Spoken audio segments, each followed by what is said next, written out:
Have you ever wondered what's really going on behind the closed doors of a big company? I'm not talking about board meetings. I mean the secrets hidden on the factory floor or deep in the server rooms. Well, today, we're going to pull back that curtain and take a look at the secret life of a corporate spy. So when I say the word spy, what pops into your head? You're probably thinking of high-speed chases, maybe some crazy gadgets, right? Yeah, well, the reality of corporate spying is something else entirely. And honestly, it might be happening in an office just down the hall from you. Okay, let's get one thing straight right away. We are not talking about James Bond here. The world of a corporate operative is way less about explosions and way more about just observing. Their targets aren't some rogue nation. They're huge internal theft rings that are costing a company millions. Or maybe it's substance abuse on a factory line that's putting people's lives at risk. Or even industrial espionage, where a competitor is trying to steal precious trade secrets. The stakes, they are incredibly high, just in a very different arena. To really understand how these operatives pull this off, we're going to walk through the 5 critical stages of an undercover job. We'll cover everything from the mission goals to creating a fake identity, all the way to how they get out safely at the end. All right, first up, the mission. This is the absolute foundation of everything. The goal isn't to be some kind of action hero. It's to protect a company's stuff, its people, and its secrets from threats that are already inside the building. The absolute key to the whole mission is to just blend in. An operative's job is to become part of the background, to watch, to listen, and to report back. You got to think of them as like a human camera, just a passive observer gathering information, not some agent of chaos trying to stir things up. The second they draw attention to themselves, the whole mission is blown. You know, there's a reason this kind of work is considered the highest liability investigative technique out there. The risks are huge. I mean, you've got the obvious safety risk of being discovered. That's a big one. But equally dangerous is the legal risk. One wrong move, and you're looking at a massive lawsuit. And then, believe it or not, there's the HR risk. The operative is a legal employee with all the rights that come with it. It's a total minefield. So how in the world do you even get inside a company like this? Well, that brings us to stage 2. Creating a cover identity. In the business, they call it the legend. And this is not just a fake name. No. This is an entire life built from the ground up to be completely bulletproof. This right here is the golden rule of creating a legend. And why is that?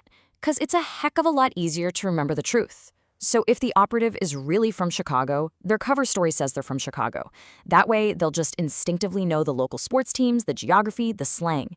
It's all those tiny, authentic details that keep them from slipping up when some curious coworker starts asking questions. Building this legend is a really meticulous process. It all starts with that foundation of truth we just talked about. Next, the operative needs legit documents. We're talking a real driver's license, a social security number, things that have to pass an HR background check. And finally, they need what's called a ghost address, which is a real mailing address that has zero connection back to the investigation firm. It completes the whole illusion of a totally normal, average new hire. Now, I want you to just imagine for a second that you're deep undercover. You are living a lie 24/7. You can't trust anyone at your job. So who do you talk to? This is where we meet the single most important person in an operative's life, the handler. The handler is, well, they're everything. First, they keep the operative objective. It's actually really easy for an operative to get so immersed in the workplace that they start to sympathize with the very people they're investigating. It's like a weird kind of on-the-job Stockholm syndrome. The handler keeps them focused. Second, they're security buffer. And third, they're basically part therapist, part safety officer, helping manage the unbelievable psychological stress of the job. And that brings us to the handler's most critical function of all. The operative never, ever speaks directly to the client. That's the company that hired them in the first place. The handler acts as a complete firewall, protecting both the operative's identity and the integrity of the case. So, if a suspicious coworker grabbed the operative's phone, they wouldn't find a text from the CEO. They'd find absolutely nothing. Okay, so once they're inside, the operative has to follow these incredibly strict rules. This isn't just about not getting caught. It's about walking a very, very fine legal tightrope. And that brings us to the rules of engagement. The biggest legal trap is something called inducement. To put it simply, this is when an investigator doesn't just catch someone committing a crime, but they actually cause them to commit a crime they wouldn't have otherwise. It's the huge difference between being an observer and being an instigator. So the crucial distinction here is between providing an opportunity and planting an idea. For example, an operative can ask a coworker, hey, where could a guy get some pot around here? That's just testing the waters, providing an opportunity for someone who's already willing to do something illegal to show themselves. What they can't do is pressure a totally clean coworker to find drugs, offer them money, and push until they do it. That's planting the idea, and that can destroy the entire case. So, what happens if things go completely wrong? Communication has to be covert. So, every operative has a dress code. A normal text to their handler might just say, "I'm running late." But if they add a prearranged code word, like niece, it's a hidden scream for help. It means my cover's blown or I'm in immediate danger, pull me out, now. That brings us to the final, and maybe the most critical, phase of any operation: the extraction. Getting the operative out safely is planned just as carefully as getting them in. There are a few different ways to end an assignment. Sometimes it's a quiet, forced resignation, where the operative just quits for a really plausible reason, like a sick family member. Sometimes they just disappear after the case is over and enter a cooling-off period where they cut all ties. And then, sometimes, the ending is a whole lot more dramatic.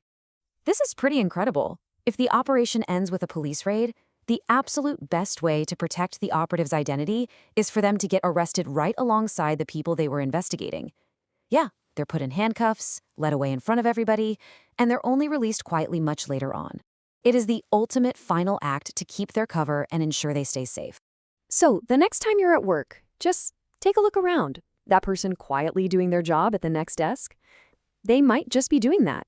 Or they could be watching, listening, and taking notes. Kind of makes you wonder, doesn't it?